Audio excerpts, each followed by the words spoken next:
So I had a real interesting conversation with one of my mother's friends recently, and she said I could talk about it on here. I don't quite remember how the conversation came up, but she started talking about her friend Joe, and after a few minutes through that, she went, "Oh yeah, have you heard of Joe?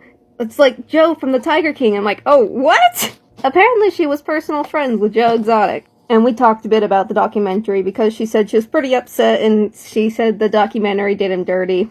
And she also talked about that when people went to interview her, they did not use her interviews very much because she wouldn't talk shit about them, as that's all they wanted her to do. And she said only a few minutes of her interviews ended up in a podcast. Now, I personally never watched much of the documentary, so I was a little bit lost as she was talking about all the places the documentary got things wrong or were just skewing things for the sake of making things crazier.